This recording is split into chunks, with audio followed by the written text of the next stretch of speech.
చిన్న చితగా చేస్తూ వచ్చాను. 2007లో చిట్టిబాబు గారు, మన రాజబాబు గారి తమ్ముడు, వాళ్ళు ల్యాండ్ ఓనర్స్, ఈ ల్యాండ్ ఓనర్స్ ఇక్కడ కడుతున్నారు, బాగుంది చూడు అనేసి అంటే వచ్చాను, నచ్చింది, వాస్తు అది బాగుంది, కొనేసుకున్నాను. ఇంకా 2007 నుంచి ఇక్కడే.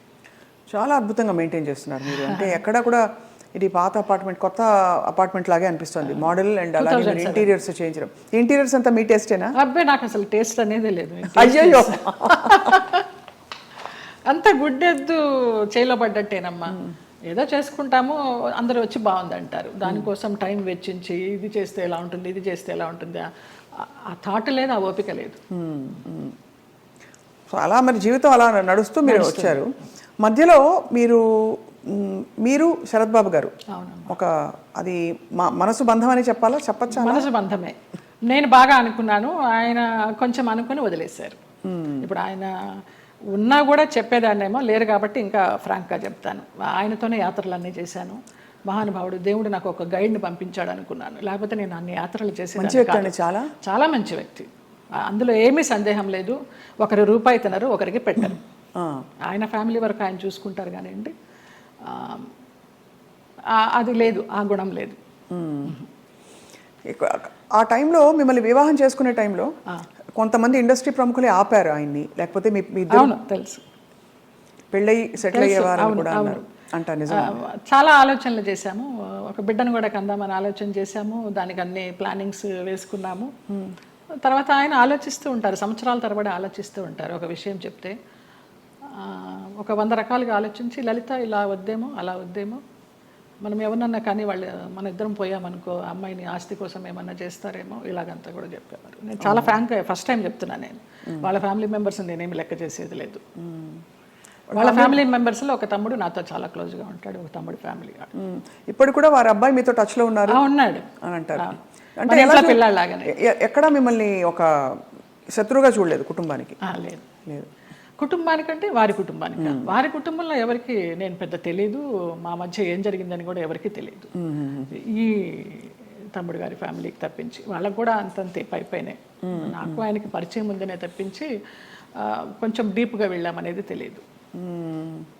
మీరు రమాప్రభ గారితో చాలా క్లోజ్ కదా ఒక టైంలో.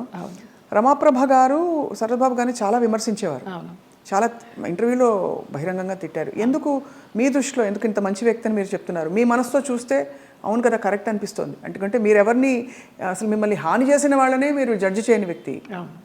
అలాంటిది అసలు అంటే మనం ఒకవైపునే విని చెప్పలేము కదా, మరి జడ్జ్ చేయలేము కదా. మరి అప్పుడు వాళ్ళిద్దరు కలిసి ఉన్న పరిస్థితుల్లో ఏం జరిగిందో అది నేను కూడా చెప్పలేను. కానీ నా వరకు ఆయన చాలా మంచి వ్యక్తి, చాలా మంచి వ్యక్తి. ఏ విషయంలో మీకు నమ్మకం కలిగింది? ఫర్ ఎగ్జాంపుల్, అంటే మీరు చూసిన అనుభవాల్ని బట్టి మనని ఇతను హింసించడు, మన డబ్బులు తీసుకోడు, లేదు వేరే విధంగా వేధించడు, కంట్రోల్ చేయడు, ఇలా రకరకాల కేటగిరీల్లో మనం తిన్న దెబ్బల్ని బట్టి ఆ విషయంలో మనకు నమ్మకం కలుగుతుంది.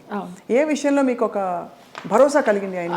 నాకు తెలియదు. నా అంతటి నేనే మామూలుగా బావా బావా అని పిలిచేదాన్ని, వెళ్ళేదాన్ని. రమాప్రభ గారి కోసం అక్కకి ఏమన్నా చేయండి బావా అనేదాన్ని. అక్కకి చాలా చేశానమ్మా, ఇంకా నేను చేయాల్సింది ఏమీ లేదు అనేసి అనేవారు. అలాగా నేను ఈ గుళ్ళు వెళ్తాను, ఆ గుళ్ళు వెళ్తాను, ఈ పురాణాలు చదువుతానంటే ఆయన దగ్గర కూర్చుంటే గంటలు గంటలు అలాగా టైం పాస్ అయిపోయేది. అప్పుడు నేను ఒక ఆడదాన్ని అనే అభ్యంతరం లేకపోతే మీ వెంట తీసుకెళ్ళడానికి, మీరు యాత్రలకు వెళ్ళినప్పుడు నాకు చెప్పండి బావా, నేను వస్తాను అనేదాన్ని. అలాగా మా యాత్ర సాగిందనమాట. అట్లా ఇంకా ఆయన లలిత లలిత అని పిలవడము, క్లోజ్ అయినామని చెప్పాలి. దాదాపు మీకు అంటే గృహస్థాశ్రమం లేకపోయినా వానప్రస్థాశ్రమం లాంటిది తొందరగా ఫాస్ట్ ఫార్వర్డ్ మోడ్లో కర్మలు అయిపోతాయి చూడండి. ఇప్పుడు మనం అనుభవించడానికి వచ్చిన కర్మలు అయిపోవాలంటారు కదా, అలా మీకు ఏదో రాసి పెట్టినట్టు మీరు దాన్ని అటాచ్ అయ్యారు, మళ్ళీ డిటాచ్ అయిపోయారు. అవును. ఆయన ఒక విషయంలో బాధపడుతున్నప్పుడు చిట్టిబాబు గారు వాళ్ళే చెప్పారు, పోనీలే నీకు భగవంతుడు ఆయన్ని గైడ్ కింద పంపించాడు నువ్వు యాత్రలు చేయడానికి.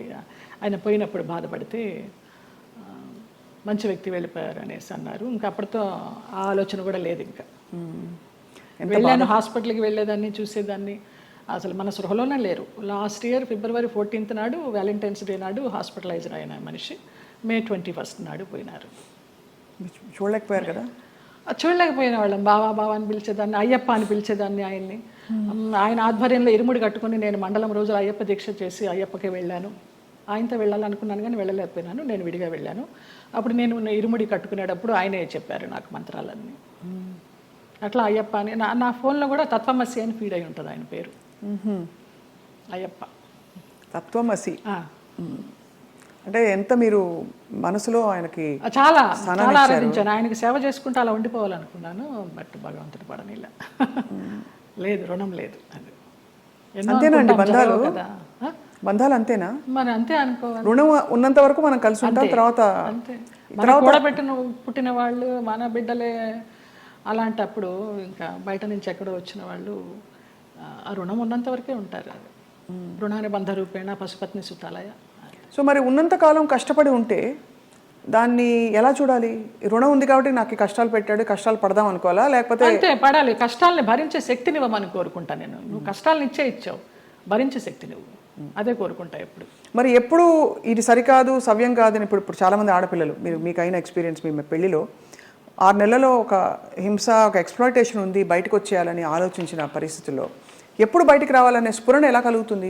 బికాజ్ భరిస్తాం, సర్దుకుంటాయన్న హోప్ ఉంటుంది. ఆ స్ఫురణ ఏం చెప్పిన మాట వినాలని మీ గైడెన్స్ అడుగుతున్నాం. మీరు డైరెక్ట్గా పడ్డ వ్యక్తి కాబట్టి మీకు అర్థమైంది కదా ప్రశ్న. అది మన రాతలో ఉంటుంది, ఏదో అదృశ్యవాణి చెప్తుంది మనకి, భరించావు చాలు, ఇంకా ఇది చెయ్యి అని గైడెన్స్ వచ్చేస్తుంది అని. నాకు బ్లైండ్గా వెళ్తాను నేను, అంతే. అంతే, అంత డీప్గా వెళ్ళి నాలెడ్జబుల్గా చెప్పాలంటే నాకు తెలియదు, కానీ అనిపిస్తుంది, మనకే అనిపిస్తుంది. ఇంకా ఆ టైం అయిపోతుంది అని అనిపించినప్పుడు అది ఆటోమేటిక్గా వస్తుందని నేను అనుకుంటున్నాను. ఎంత ఇవాల్వ్ అయ్యారు మీరు స్పిరిచువల్గా, ఎన్ని కష్టాలు పడినా కూడా ఎంత పరిణితి తెచ్చుకున్నారు మీరు, అంటే జీవిత ప్రయాణంలో. నేను కేరళ డీటాక్స్కి వెళ్ళినప్పుడు కూడా 14 days ఒంటరిగా ఉన్నాను. అప్పుడు నా లైఫ్ స్టైల్ మారిపోయిందమ్మా, మైండ్ సెట్ కానీ లైఫ్ స్టైల్ కానీ. ఎంత భయస్తురాల్లో నేను, చిన్న విషయానికి భయపడిపోతే, ఎక్కడన్నా నొప్పి వస్తే, ఇక్కడ నొప్పి వస్తే బ్రెస్ట్ క్యాన్సర్ ఏమో, ఇక్కడ నొప్పి వస్తే అపెండిసైటిస్ ఏమో అని అస్సలు లేదు. ముక్తినాథ్ నడిచి దిగాను -degreesలో మొన్న. అవునా? మొన్న రీసెంట్గా 4 days అవ్వలేదు. ఆ ముక్తినాథ్ ఒక ఇన్సిడెంట్ చెప్పాలి స్వప్న. ఒక ఆవిడ కటక్ నుంచి వచ్చారు, జ్యోత్స్నారావు అనేసి.